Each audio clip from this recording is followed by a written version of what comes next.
Welcome to my channel. If you're interested in seeing how I do my dip powder nails at home with salon results, keep watching. I'm using the ASP quick dip system today, the color in Apple a Day, which is like a blue-red. I'm also using the step 1, which is the nail primer, step 2, which is the nail base and top coat, as well as step 3, which is the activator. I also have a fan brush to brush off the excess powder, as well as a small container, glass container, that I'm going to place some acetone in, along with like a cotton swab. You'll need a fingernail file. I'm using a medium/coarse one, as well as a fingernail buffer. So off camera, I did my manicure. I did a dry manicure off camera. And if you all would like to see how I do a dry manicure, leave a comment below and I'll do that. So first, I'm going to start with step 1. Step 1 is the nail primer, and that's basically going to dehydrate the nail and make sure that I get off any excess oil that I might have missed from my manicure. So make sure that you don't skip that step.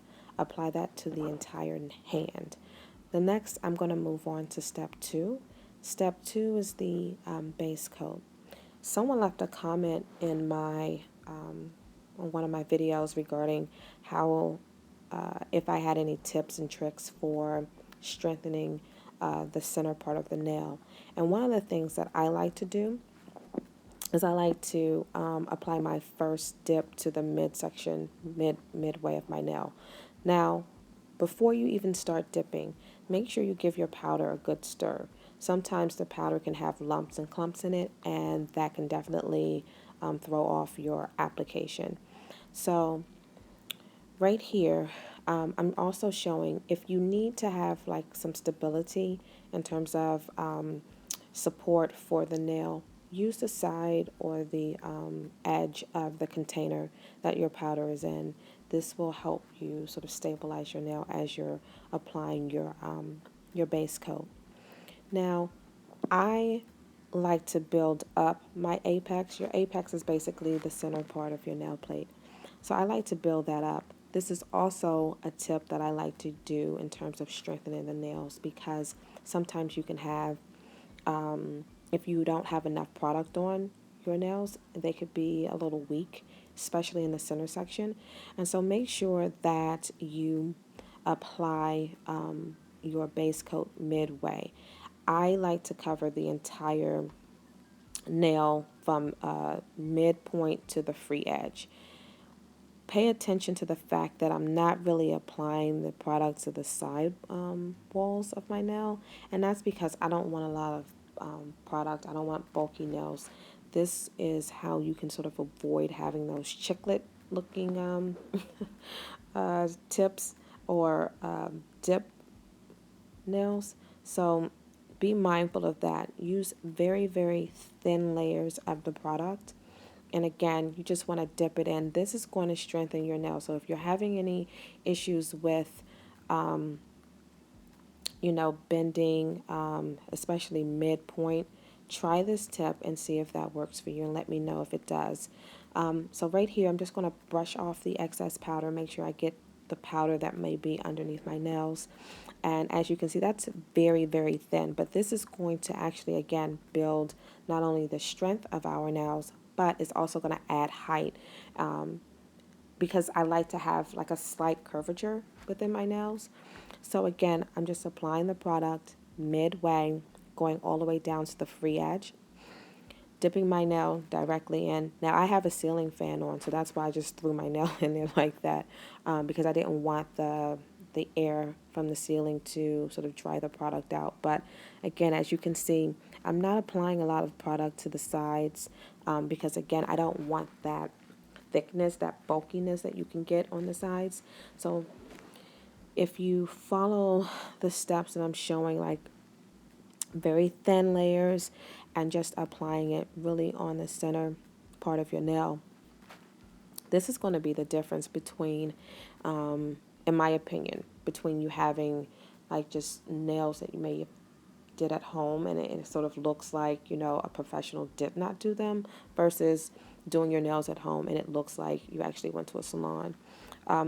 In between applications, also try to clean off your brush, because you don't want to dump in the powder back into your base, or your top coat, because what will happen is it'll change the consistency of the liquid, and that will definitely mess up any future applications that you might have, and you'll have to buy that bottle again. So again, I'm just repeating this to my entire hand, focusing solely on the center section at this particular point. I like to cap off the edges of my nail, because sometimes if you don't, you can experience lifting, and I don't necessarily like to have the lifting. Now, this system has and does have a tendency to lift, but I find that if I cap off my free edge, I don't really have those issues. So I'm going to let you watch the rest of this video, and I'll be back.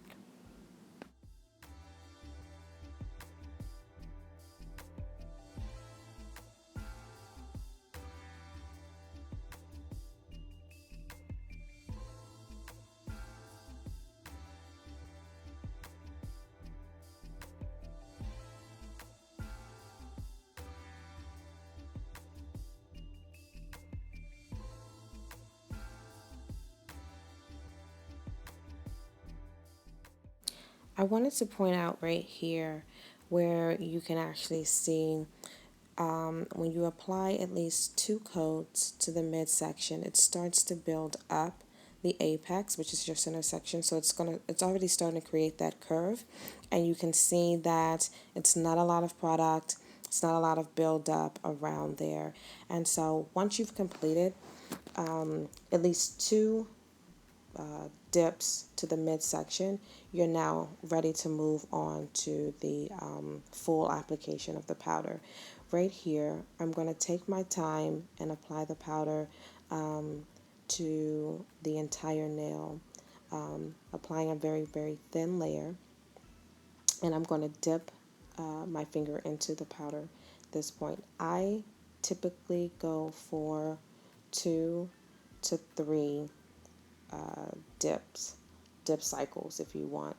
And that's because I like a bolder color. Sometimes when you dip your nails twice, you don't necessarily get the true color payoff. And so I tend to go for three, um, 3 cycles.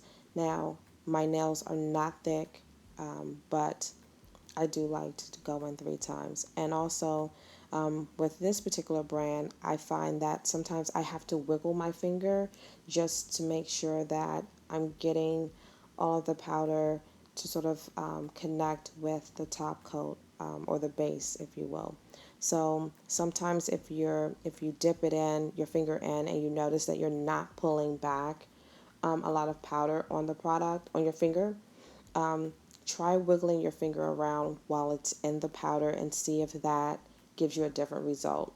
I find that it does for me, and so I just wanted to point that out in case someone else was using this particular brand and they were having some type of issues. Now, as you can see right here, I tend to focus on my edges, like the side walls and around my cuticle, on dip 2 and on dip 3, on my final dip. And that's because now I want to make sure that I am covering the sides, building that color up without taking away and adding unnecessary bulk to the nail, because I don't like the bulky look. I want a true red color. I want the edges to be as strong as possible, but then as well as I want to make sure that the free edge has been capped so that I don't experience any lifting or separation from the product from my nail. So what I'm going to do is I'm going to continue these same steps the rest of my hand, and I'll be back in a few.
I wanted to come back and point this out to you. Sometimes your products will get a little air bubbles in it.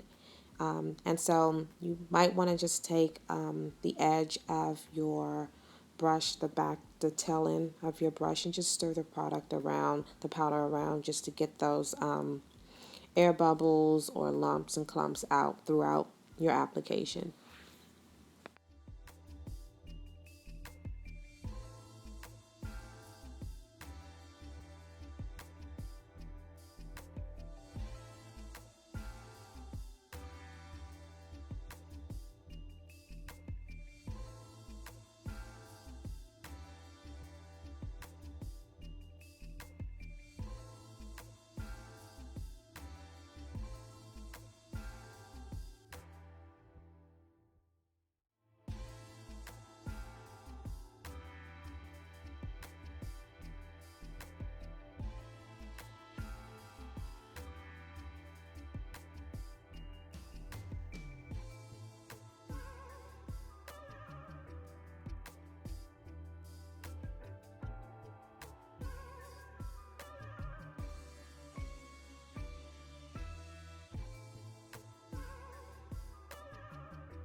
Now that you've completed your dip powder application to your entire hand, let's move on to step 3. Step 3 is the activator.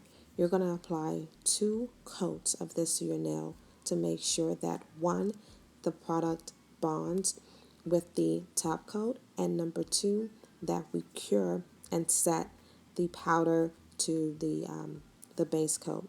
If you want to see how I file my nails without an e-file, go ahead and move over to part 2 of this video. Thanks so much for watching.